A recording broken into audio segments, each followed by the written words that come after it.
Live mula sa GMA Network Center, 20 taon nang nakatutok. 24 oras. Magandang gabi po, Luzon, Visayas at Mindanao. Parang produkto kung ipamine online ng isang kumadrona sa Muntinlupa ang isang bagong silang na sanggol. 25,000 pesos daw ang benta sa walang kamuang-muang na bata. Ang alok pa raw ng suspect ang pangalan ng bibili, ang siyang ilalagay niyang pangalan sa birth certificate ng bata.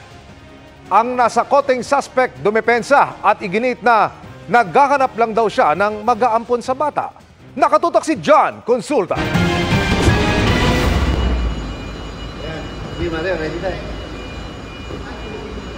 Pagkakuha ng senyas, kumilos na ang mga ahente ng NBI Human Trafficking Division para arestuin ang kanilang target sa Muntinlupa. NBI po kami. Ay, baby sir. Huli sa akto ang kumadrona habang bitbit pa ang ibinibentang sanggol. Sinubukang magpaliwanag ng kumadrona pero sa huli ay ibinigay rin niya ang baby sa NBI bago siya tuluyang inaresto. Ibigay mo na. Sige po. Ayon sa NBI, nakatanggap sila ng impormasyon mula sa cyber tip ng Justice Department kaugnay sa pag-aalok ng suspect online para maibenta ang bagong panganak na sanggol. Siya ay nag-aalok sa Facebook to sell a baby. Yung baby ay 6 days old and is offering to sell the baby for 25,000. Nakipag-negotiate kami sa kanya and finally our agents from the Human Trafficking Division caught her in flagrante delicto. Hawak pa yung baby. Ayon sa NBI, nag-alok pa raw ang kumadrona ng paraan para palabasing lehitimo magulang ang kanyang mga pagbebentahan ng sanggol. Sinabi na siya na yung pipirma sa birth certificate dahil siya ay yung kumadrona at siya na rin yung magpaparegister. So mapapangalan na yung bata doon sa amin na mag-aampon. Depensa ng suspect, wala raw siyang intensyong ibenta ang sanggol at naghahanap lang daw siya ng mag-aampon dito kaya siya nag-post sa FB. Sabi ng kumadrona sa NBI, iniwan daw sa kanya ang sanggol matapos manganak at sinabing babalikan daw ito pero hindi na ito bumalik. Ang sabi daw sa kanya ng nanay, ayaw nito sa bata. Hindi raw alam ng suspect ang pangalan at address ng ina. Wala naman po akong alam na hindi yan na pala babalikan. Kaso po yung mga ginastos ko, need ko na po talaga dahil wala naman po akong ibang kinukuha ng income. Siyempre may mga bayanin ako at saka ginastos ko po talaga yung sa bata. Yung kinukuha ko. Hinahanap po namin yung nanay so far po. Kung sakasakali po, maaari po siyang, kung mapapatunayan na inabandon na niya yung bata, ay maaari po rin namin kasuhan yung nanay ng child abuse for abandonment and neglect dun sa sarili niyang anak.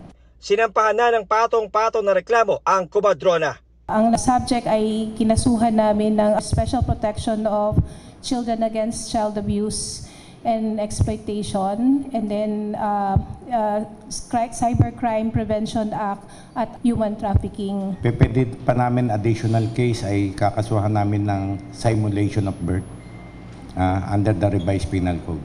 Ayon sa NBI, marami raw na monitor na bentahan online ng mga sanggol na pinapalabas na adoption na di na dumadaan sa proseso ng pag-aampon. Kaya sa tuwing nakakatanggap sila ng impormasyon ay agad nila itong inaaksyonan. Sabi naman ng National Authority for Child Care, walang malinaw na datos kaugnay sa bilang ng mga batang iligal na binibenta online. Pero mula raw sa dating mahigit 20 Facebook groups na kanilang na-monitor na sangkot sa ganitong kalakaran, nasa 7 na lang daw ang aktibo sa ngayon. Kaya raw mahalagang mabantayan ang mga ito ng maigi. Wala pong bata ang dapat mawalay sa kanyang mga magulang at pamilya. Karapatan po ng bawat bata ang mahalin at lumaki sa kanyang kaanak. Lalong-lalo na po na hindi po kasalanan ng bata na siya ipanganak sa kahirapan. Para sa GMA Integrated News, John Consulta, nakatutok 24 oras. Hindi na umano tatanggap ng anumang pwesto sa gabinete ng Administrasyong Marcos si Vice President Sara Duterte.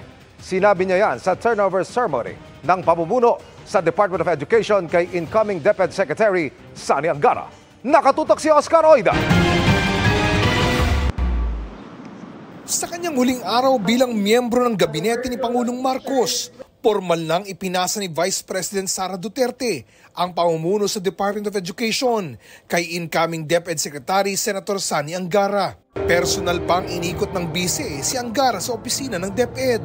Aaminin ko na sa ikli ng panahon, may mga hakbang na sadyang hindi natin natapos. Nais kong ipaubaya ito sa ating susunod na kalihim ng kagawaran. Education is a pillar of our nation's progress. Sama-sama tayong magtulungan upang iangat ang antas ng edukasyon sa bansa patungo sa bagong Pilipinas. Bukas na magiging epektibo ang pagbibitiw ni VP Sara bilang miyembro ng gabinete. Isang buwan matapos niya itong i-anunsyo noong Hunyo. Kanina, ikinwento niya ang rason sa pagbibitiw. Merong personal sa aming dalawa ni President Marcos which stems from yung napag-usapan namin bago ako pumayag na tumakbong Vice President. Meron siyang sa trabaho at meron siyang sa bayan. Mahaba siya na kwento and we will need a sit down. Hindi siya isang rason lang. Nagkabuhol-buhol na siya. Hindi naman. No, kasi wala naman din kinalaman si First Lady sa trabaho namin ni Pangulong Marcos. Ayon pa kay VP Sara, okay naman yung relationship namin ni President Marcos. Pero nang tanungin kung may balak pa ba siyang tumanggap ng ibang katungkulan sa gabinete ng Pangulo. Hindi na po.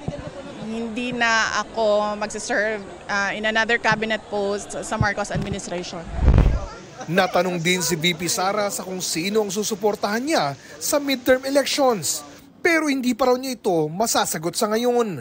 Pareho na nga raw niyang natanggihan sinang Pangulong Marcos at dating Pangulong Duterte. Kailangan ko kasi muna pag-isipan kung ano yung direction ko sa midterm elections sa susunod na taon. Kaya hindi pa ako handa na sumagot sa kanilang dalawa kung anong gagawin for the midterm elections.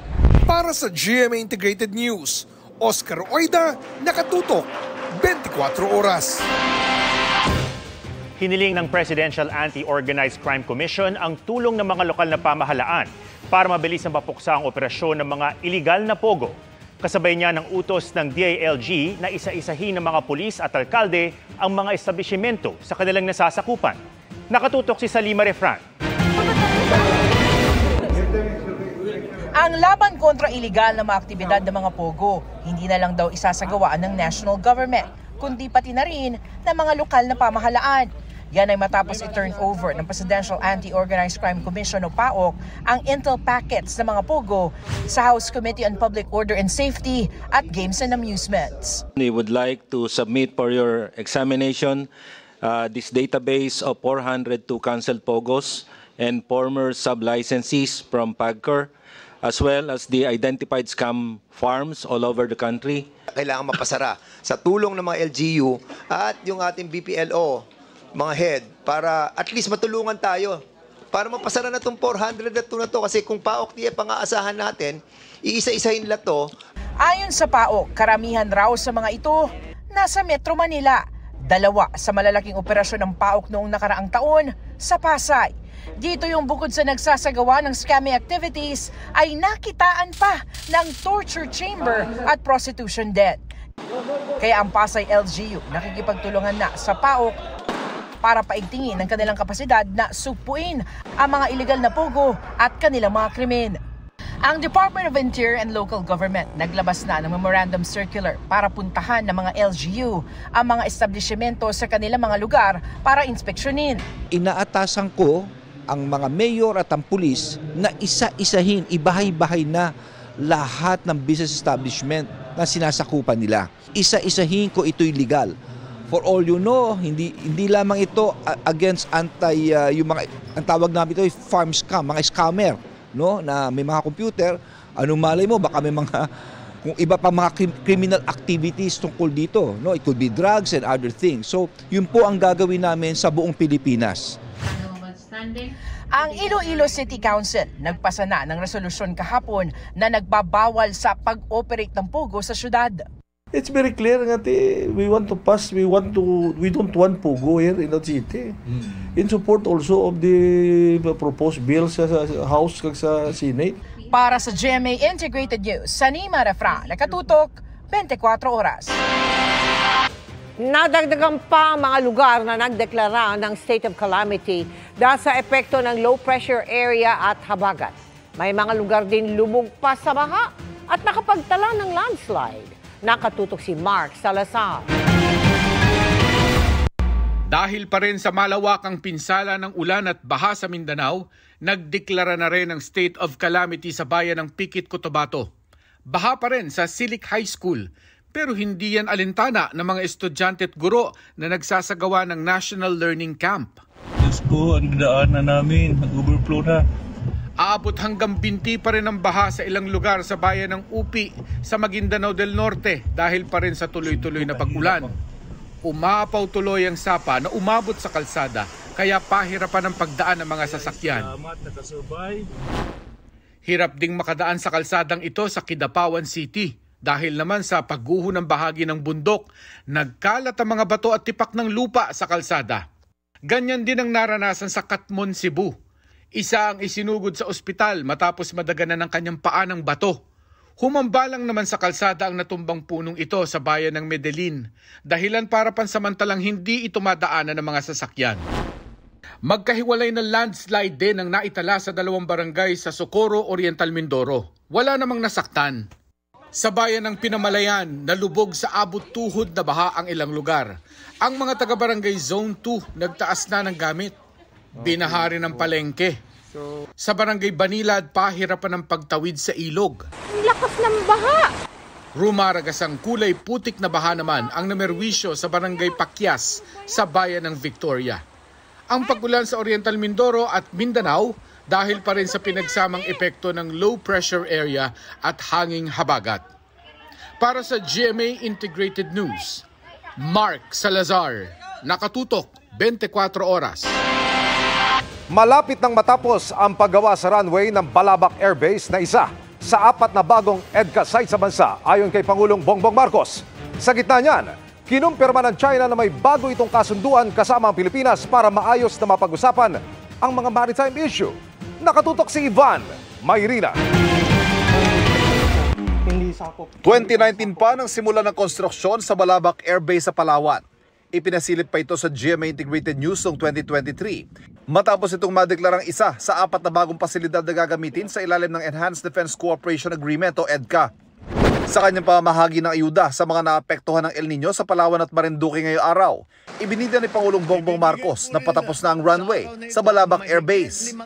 Nasa huling bahagi na lang ang paggawa natin ng Balabac Military Runway, lalo na't malaki ang papel ng gagampanan ng Palawan sa pambansang seguridad. Nasa katimugang bahagi ng Palawan ng Balabac at ikalawang EDCA site sa Palawan, dagdag sa Antonio Bautista Air Base sa Puerto Princesa City. Bilang isang EDCA site, pwede itong gamiting pasilidad ng US military para magposisyon ng mga eroplano o barko at iba pang kagamitan. Pero hindi pwedeng gawing permanenteng base. Bukod sa Balabac, sabi pa ng Pangulo, prioridad din ng kanyang administrasyon ang pagtatayo ng airport sa Pag-asa Island. Kasama din siyempre sa ating prioridad ang pagpapalago ng turismo sa inyong lalawigan at sa pagpapabuti pa ng daloy ng transportasyon dito. Ito'y gagawin natin sa pamamagitan ng Puerto Princesa Airport Development Project at Pag-asa Island Airport Development Project. Sa gitna ng pagpapalakas ng pamahalaan sa depensa ng bansa, ang pagpapalakas din ng mga paraan upang maayos na makapag-usap ang Pilipinas at China. Kinumpirma na rin ng Chinese Foreign Ministry ang bagong kasunduan sa pagitan ng dalawang bansa na nagbibigay daan sa pagbubukas ng ilang communication channel patungkol sa mga maritime issue. Nananatili raw ang commitment ng China na resolbahin ang maritime issues sa Pilipinas sa pamamagitan ng dialogo at konsultasyon.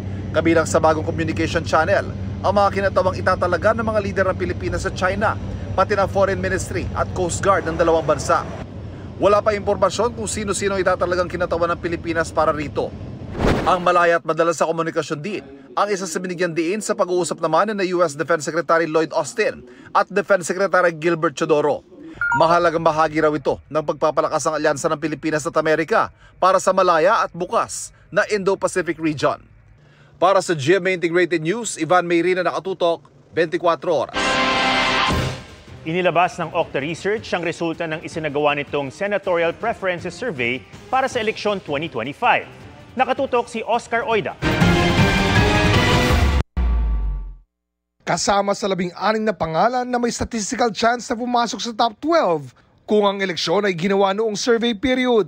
Sina Congressman Erwin Tulfo, mamahayag na si Ben Tulfo, Senador Bongo, dating Senate President Tito Soto, mga kasalukuyang senador na sina Pia Cayetano, Bong Revilla Jr., Bato de la Rosa at Francis Tolentino, dating Senador Panfilo Lacson, dating Pangulong Rodrigo Duterte, dating Senador Manny Pacquiao, Senadora Amy Marcos, Senador Lito Lapid, DILG Secretary Ben-Hur Abalos, dating Manila Mayor Isko Moreno at Makati Mayor Abby Binay. Pinapili ang respondents ng hanggang 12 pangalan ng iboboto nila kung gagawin ngayon ang eleksyon. Kasama sa 60 pangalang nasa listahan ang mga kasalukuyan at dating mambabatas, gobernador at LGU officials. Pati mga kasalukuyan at dating miyembro ng gabinete at mga celebrity. Isinagawa ang face-to-face interviews mula June 26 hanggang July 1 sa 1,200 respondents, edad 18 pataas at may error margin na plus-minus 3%. Para sa GMA Integrated News, Oscar Oida, nakatutok, 24 oras.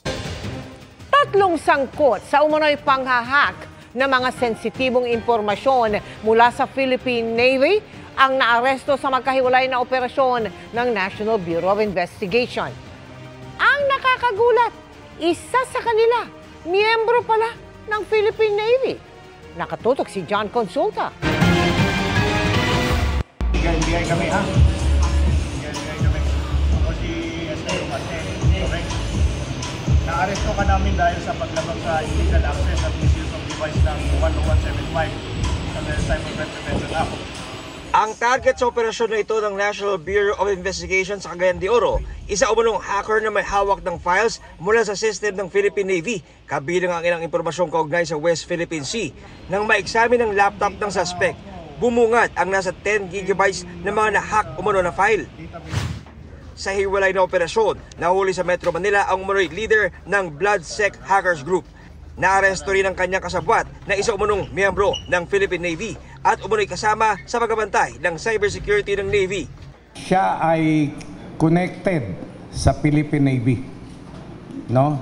Connected siya sa Philippine Navy, but because we are still investigating deeper, hindi muna namin i-divulge ang pangalan ha.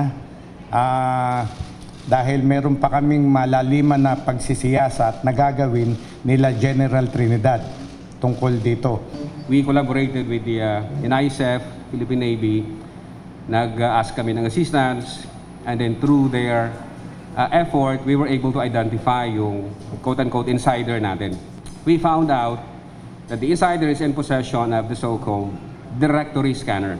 Directory scanner has the capability to scan secret files, directories, etc. sa system ng ating Philippine Navy. Ayon sa leader ng Hackers Group, nagsagawa lang sila ng penetration test sa website ng Navy dahil sa request ng isa pa nilang miyembro na tauhan din ng Philippine Navy. Napag-usapan namin na siya pala ay nagde-develop ng websites nila. Itong website na to ay binigyan niya ako ng link. At ang sabi niya dito is, kung pwede ko ba ito i-BAPT or i-pentest. Ako naman na kampante, kasi isa siyang membro ko na matagal na rin, agad-agad kong na-access ang mga hidden directories. Ito ay nireport ko agad sa kanya. Pagkatapos ko ma-report sa kanya, hindi ko na alam kung ibinigay niya na ba sa management. Kasi ang goal ko lang is to help the government. Humingi naman ng paumanhin ang naaresto miyembro ng Philippine Navy. Nagsisisi ako sa mga nagawa ko. Yun, pasensya siguro sa mga na-damages siguro. Dahil hindi ko na-report yung mga insidente na saan involved na yung website ng Navy. So, Klaruhin lang din natin, sir. Meron bang perang involved dito? no, sir. Merong nag-alok sa'yo, sir, ng pera No, para sir. gawin. Ayon sa Navy, mananagot raw ang kanilang naarestong tauhan at mas palalakasin ang kanilang cybersecurity ng kanilang mga data. Yung data na nakuha, these were all mostly open sources. When we say open sources, ito ang collated from TV, from print, and from radios. And then these are disseminated to the senior leadership of the Navy until such time that the case is completed, and then we will know what will be the appropriate sanctions. Para sa GMA Integrated News, John Consulta, nakatutok 24 oras. Posible raw na may tinatago pang detalye kaugnay sa paglobo ng budget para sa pinapatayong new Senate building na ayon kay Senator Alan Peter Cayetano ay posibleng umabot ng hanggang 29 billion pesos. Anya, marami umanong mga hindi nagsasabi ng totoo kaugnay sa issue. Nakatutok si Chino Gaston. May mga bagong dokumento at impormasyong nadiskubre si Senate Accounts Committee Chairman Senator Alan Peter Cayetano na posibleng magbigay linaw kung bakit lumobo ang construction cost ng tinatapos pa lang na new Senate building. Hindi pa masabi ni Cayetano kung sino-sino ang dapat madiin sa paglobo ng halaga ng proyekto. Pero malinaw daw na marami ang hindi nagsasabi ng totoo. Just this week I found out maraming tinatago sa atin. Sino nagtatago, bakit tinatago, I haven't gotten to that. But I've finally received caches, halos a half room full of documents. People are either blatantly lying or just not speaking to us, no? Sinabi ni Cayetano, maaaring umabot sa 29 billion ang halaga ng construction dahil sa pagtaas ng presyo ng materyales. Ang problema, may pending tayo na revision sa designs. So pwede pang tumaas ng 25 to 27 billion at wala pang inflation yan kung wala tayong babaguhin dyan. Baka 26 to 29 billion. Ayon kay Senator Cayetano, kung masusunod ang projected cost ng new Senate building sa halagang 29 billion pesos, ito na ang pinakamahal na itinayong building sa buong bansa. Ang pagdinig sa new Senate building nauwi sa pagrereklamo ni Senator Nancy Binay, ang dating Accounts Committee Chairperson, laban sa pumalit sa kanyang si Cayetano matapos silang magpalitan ng maiinit na salita. Kapwa daw silang handang magkaharap sa isasagawang conciliation para subukan munang magkaayos sila. I think it's a good idea na magka-conciliation. But in this case kasi, this is all about the new Senate building, the delays and the cost. Secondary yung relationship namin, secondary yung if I can use the word tampuhan, di ba? As I said, I'm not perfect. I apologize to the public na nireport nyo naman kasi hindi naman dapat ganun talaga mangyari. Susunod po tayo doon sa proseso na gagawin po ng chairperson ng Committee on Ethics. And kung sa tingin ho niya na gusto niya na mag-usap muna kami parang through a mediation, susunod ho tayo doon sa ganong proseso. Para sa GMA Integrated News, Chino Gaston, nakatutok, 24 oras. Biyaheng Alabang Muntinlupa papuntang Clark, Pampanga na wala pang 1 oras. Isa lang daw yan sa ginhawang ihahatid ng North-South Commuter Railway Project na may high-tech na tren gaya sa ibang bansa. Kailan naman kaya yan masasakyan? Nakatutok si Joseph Moro. Mabilis, maaliwalas at high-tech. Ganyan ang mararanasan ng mga sasakay sa tren ng North-South Commuter Railway Project o NSCR bago ang mga tren at mala-abroad ang feels. Tila nasampulan na nga ni Transportation Secretary Jaime Bautista ang pagpapatakbo nito sa pamamagitan ng train simulator. Ang mga tren tulad nito ang gagamitin sa NSCR kapag gumagana na yung linya na yun. Katulad ito ng mga tren na ginagamit sa Japan. Sa ngayon, ayon sa DOTR, pinag-aaralan pa kung magkano ang magiging pamasahe pero hindi daw ito lalayo sa pamasahe sa MRT at LRT. We'll make this affordable, no? For sure, this will be at least at par with the fares of buses and jeepneys. No? Right now, the present fares of MRT1, LRT1, LRT2, and MRT3 are cheaper than regular bus and jeep fares. No? May lampas 51 train sets para sa mga commuters sa buong linya ng NSCR at may dedicated na 7 train sets na express na babiyahe diretso pa Clark International Airport sa Pampanga mula sa istasyon nito sa Buendia at Alabang. Ang biyahe, 40 minutes lamang. Ang buong NSCR tumatakbo mula Calamba hanggang Clark pero ayon sa Department of Transportation, mauunang maging operational ang West Valenzuela hanggang Clark na bahagi nito sa unang bahagi ng taong 2028. 95% ng gawa ang Balagtas Station sa Bulacan, pinakamaagang matatapos sa lampas 30 mga estasyon ng NSCR. Malawak ang istasyon at may mga elevators. Environment-friendly din ang mga bubong nito dahil maliwanag at hindi gaanong nangangailangan ng maraming ilaw tuwing araw. Sa Clark, 80% ng tapos ang istasyon, katabi mismo ng Clark International Airport. Pero kung ang buong proyekto ng NSCR ang tatanungin, 40% pa lamang ang tapos na. Ang bahagi ng NSCR sa Metro Manila mula Valenzuela hanggang sukat sa Parañaque, nagkakaroon ng hamon sa mga right-of-way. Tatanho tayo sa Buendia, sa EDSA, so medyo, and then we will have to relocate 13,000 informal settlers from Manila to Calamba. Kaya sa taon 2031 pa raw matatapos ang buong proyekto. Oras na maging operational na ang proyekto, lampas 10,000 trabaho ang maibibigay nito na sasanayin sa ilalim ng Philippine Railway Institute. Para sa GMA Integrated News, Joseph Morong, nakatutok 24 oras.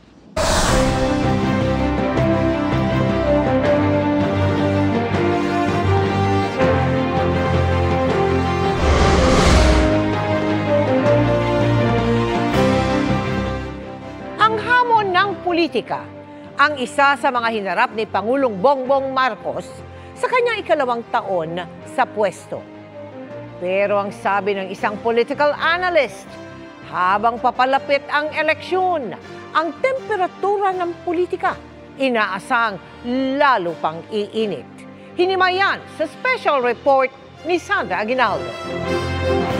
His Excellency Ferdinand Romualdez Marcos Jr., President of the Republic of the Philippines. Sa 2 taon sa pwesto ni Pangulong Ferdinand Marcos Jr., naging maingay ang mundo ng politika. Bongbong bangag yan. Isa sa kontrobersyang kinaharap ng Pangulo ang lantarang pagbatiko sa kanya ni dating Pangulong Rodrigo Duterte. Akusasyong hindi rin naman pinalampas ni Marcos Jr. I think it's the fentanyl. Sa unang tingin ni isiping nakaiwas sa mga isyong ito si Vice President Sara Duterte hanggang sa Bad-shot yan sa akin. My husband will do everything to protect you. You ran together, di ba? Sama-sama tayo, babangon mo din. Pupunta ka sa rally, tatawagan yung presidente mong bangag, di ba you're going to laugh? Tama ba yan? Even Lenny never did that. Tendered my resignation as Secretary of Education. June 19, nag-abiso si VP Sara ng pagbibitiw bilang kalihim ng Department of Education at opisyal ng NTF-ELCAC. At kamakailan, nagsabi itong hindi dadalo sa State of the Nation address ng Pangulo sa Lunes. No. No, I will not attend the SONA. I am appointing myself as the designated survivor. Hindi pa man nangangalahati ang termino ng Pangulo, naghiwalay na ang landas ng tambalan sa ilalim ng unity team na nangako ng pagkakaisa noong 2022 elections. Ayon kay Professor Aris Arugay, chairperson ng UP Department of Political Science, bahagi ito ng kalakaran ng politika sa bansa. Yung pag-share ng political power, hindi yan yung norm sa Philippine politics. And especially if may mga political ambitions, no? Lalong-lalo na yung pangalawang Pangulo, at nakikita siya na maaaring maging hadlang, no, sa pamumuno ng presidente. Ngayong papalapit ang 2025 national and local elections, muling nakipag-alyansa ang Partido Federal ng Pilipinas ni Pangulong Marcos sa lakas CMD ng pinsan niyang si Speaker Martin Romualdez. Tingin ni Professor Arugay, pagkakataon din ang midterm elections para makita ang puwersa ng pamilya Duterte. Lalo't may pahayag ang bise na may planong tumakbo ang kanyang ama at mga kapatid. Sa tradisyon, ang interpretasyon sa midterm elections, ito ay referendum o pagsukat ng popularidad ng nakaupong administrasyon. Sa tingin ko may ibang dimension pa. Maaaring ito ay isang proxy battle between the two dynasties, no? Yung Marcos at yung Duterte. Maaaring sukatin din ito, no? Yung potensyal ni Sara Duterte para sa 2028. Sa umiinit na tunggalian, magmumukha raw tuloy oposisyon ang pamilya Duterte. Kaya pumalag ang Liberal Party na kinabibilangan ni dating Vice President Leni Robredo na nakalaban ni Marcos Jr. sa 2022 presidential elections. Ilang personalidad na ang lumutang bilang senatorial candidate nila sa 2025. Pero hindi kasama si Robredo na nagpahayag ng tatakbong mayor ng Naga City. Meron din naman siya kasi siyang base, no? Na maaaring ma-mobilize din niya na suportahan kung sino man yung mga kandidatong kanyang posibleng ma-endorso sa 2025. Yung 15 million na yon hindi yon nawala, no? Nandyan yan, no? At importanteng matap yon. Dahil politics is addition, may ilang naniniwala na pwedeng maging magkaalyansa ang Marcos administration at ang LP. Wala kaming ganong plano. Pero nauna nang sinabi ng LP na hindi sila makikipag-alyansa sa administrasyon kahit pa meron silang ilang pagkakapareho ng pananaw. Gaya sa issue ng West Philippine Sea at paghihinto sa madugong drug war. Ayon kay Professor Arugay, pagkatapos ng midterm elections, maaasahang titindi pa ang girian sa politika habang papalapit ang 2028 presidential elections. Maaari rin daw magbalik ang People's Initiative na gumulat sa marami pagpasok pa lang ng 2024. Ito yung malawakang pangongolekta ng pirma para maamyendahan ang saligang batas upang makaboto ng magkasama ang Senado at Kamara imbis na magkahiwalay. Sinuspindi muna ng COMELEC ang kanilang guidelines para dito upang isailalim sa review. Yung political motivation sa Chacha lalong magiging maigting pagkatapos ng 2025 elections kasi ang magiging threat na nito alisin ang term limits. Mas lalo siyang ma-associate sa pagpapanatili sa kapangyarihan kasi palapit na dun sa pagtapos ng termino. Ang ilang galawan sa politika ngayon, masasabing konektado sa 2028 presidential elections kahit malayo pa ito. Kaya makatutulong kung malayo din ang tingin at malalim ang kaalaman ng mga Pilipino sa pagpili ng mga leader ng bansa. Para sa GMA Integrated News, Sandra Aguinaldo, nakatutok, 24 oras. Mga kapuso, patuloy na magpapaulan ng low pressure area at habagat sa malaking bahagi ng bansa. Huling namata ng LPA sa vicinity ng Sablayan Occidental, Mindoro. Sabi ng Pag-asa, buwaba na ang tsansa nitong maging bagyo lalo't nagkaroon na yan ng interaction sa lupa. Inaasahang tutuloy-tuloy na itong kikilos papalayo at tutumbukin na ang West Philippine Sea hanggang sa makalabas ng Philippine Area of Responsibility sa weekend. Kasabay ng epekto ng LPA ay ang southwest monsoon o hanging habagat, kaya uulanin pa rin ang malaking bahagi ng bansa. Base sa datos ng Metro Weather, umaga pa lamang bukas may ulan na sa Mindoro Provinces, Palawan, Aurora, Quezon, pati sa Eastern at Western Visayas. Mas marami ng uulanin sa hapon sa Northern at Central Luzon, Calabarzon, Bicol Region at malaking bahagi ng Mindanao. Matitindi ang buhos at lawak ng ulan sa ilang probinsya kaya maging alerto pa rin sa banta ng baha o landslide. Sa Metro Manila, may tsansa ring umulan simula tanghali o di kaya'y sa hapon at gabi. May panibagong cloud cluster o yung kumpol ng mga ulap ding minomonitor ng Pag-asa dahil may posibilidad na mabuuyan bilang panibagong LPA. Samantala, para mas mapaigting ang pagbibigay ng informasyon tungkol sa ating panahon, formal lang binuksan ng Pag-asa ang pinakabagong weather station sa San Ildefonso, Bulacan. Ito ang ika-83 Pag-asa station sa bansa at kauna-unahan naman sa probinsya ng Bulacan.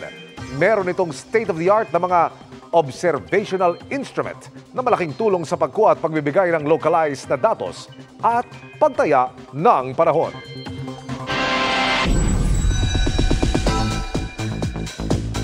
Puno man ang schedule sa dami ng nakalinyang proyekto at commitments, may time pa rin mag-unwind si Asia's multimedia star Alden Richards.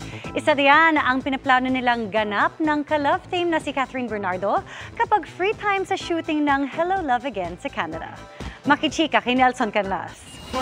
San Francisco, USA. Excited na kaming makita. Getting ready na si Alden Richards para makapagpasaya ng Global Pinoys sa upcoming Sparkle Tour. Parang ang last out of the country kong performance was during the Forward World Tour naman, yung digital concert ko na dinala natin abroad. So nakakamiss din. I think giving entertainment to the Filipinos abroad is iba rin yung ligayang nabibigay. Makakasama ni Alden sa US sina Julian San Jose, Raver Cruz at Ay de las Alas. Mula US hanggang Canada naman niya makakasama sina Bubay at Yorme Isko Moreno. Masaya, magulo, makulit. Yan ang nararamdaman ko. So, na mangyayari dito sa grupo namin na to. But nonetheless, happy.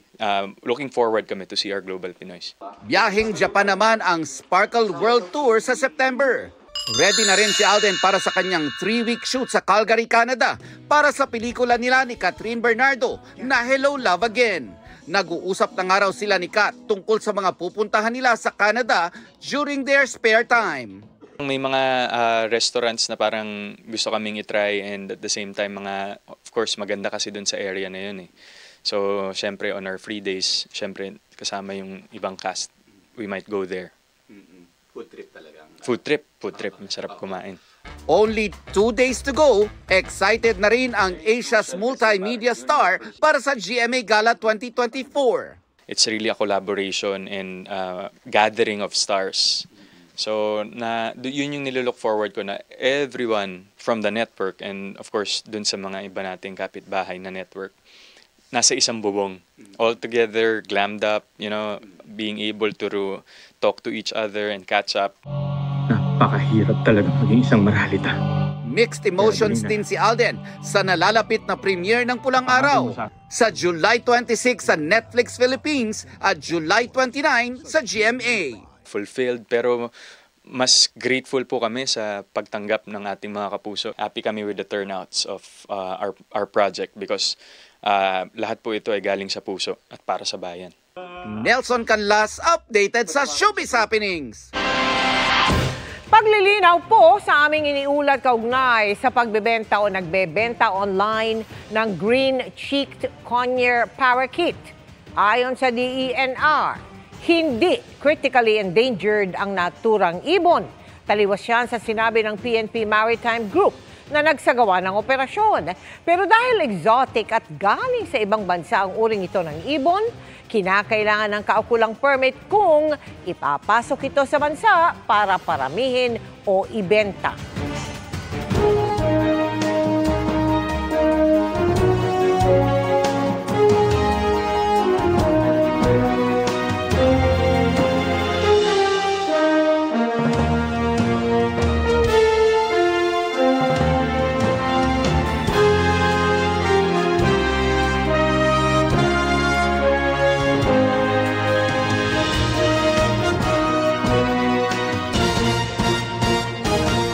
Nauwi sa sakitan ang kilos protesta ng mga grupo sa harapan ng DOJ. 4 na araw bago ang ikatlong SONA ng Pangulo. Nakatutok live si Rafi Tima. Rafi. Emil, hindi na nga nakatuloy sa kanilang protest caravan ng ilang militanteng grupo mula sa Southern Tagalog matapos at narito sila ngayon sa Station 5 ng Manila Police District matapos akusahan ang isa sa kanila na namugpok na isang gwardya sa sinagawa nilang rally sa DOJ kanina. Patapos na ang rally ng mga militanteng grupo mula sa Bayan Timog Katagalugan na nag-protest caravan nang magkainita ng mga ralista at mga gwardya ng DOJ. Duguan ang isang gwardya matapos umano siyang pukpukin ng isang ralista ng lata ng spray paint. Nag-spray sila ng ngayon inaawat ko sila kasi bawal nga dyan kasi vandalism. Kinumog na nila ako pagtingin ko na lang biglang yung matanda na yun sumuntok sa akin tapos may pumukpok. Hindi agad isinuko ng mga ralista ang itinuturong pumukpok sa gwardya pero kalaunay nagpunta sila sa MPD Station 5 para sa investigasyon. Bago sa DOJ, nagsagawa na ng pagkilo sa mga ralista sa harap ng Japanese at US Embassy sa Roas Boulevard bilang patikim daw sa gagawin nilang rally sa SONA sa Lunes. Ayon sa MPD, hinihintay na lang nilang formal na reklamo ng gwardya para makasuhan ang itinuturong na mukpok. Yung ating biktima ay dinila muna sa PGH para malapatan ng kaukulang medical attention at dadalhin ito sa Station 5 para pagsampa ng kaukulang reklamo. Ang ibang militante naghahanda na para sa malaking rally sa Lunes, kabilang ang pagsasapinal sa mga gagamiting effigy. Handa raw ang mga militante sa banta na kasuhan ang mga militanteng magsusunog ng effigy na taon-taon nilang ginagawa. Ang aming paninindigan at kinonsultan rin namin sa mga abogado namin, bahagi ito ng protected free speech, ginagarantihan ng konstitusyon. Hindi ito katumbas ng pagsusunog ng basura na bawal daw sa Clean Air Act at sa iba pang mga batas. No, this is a protest message.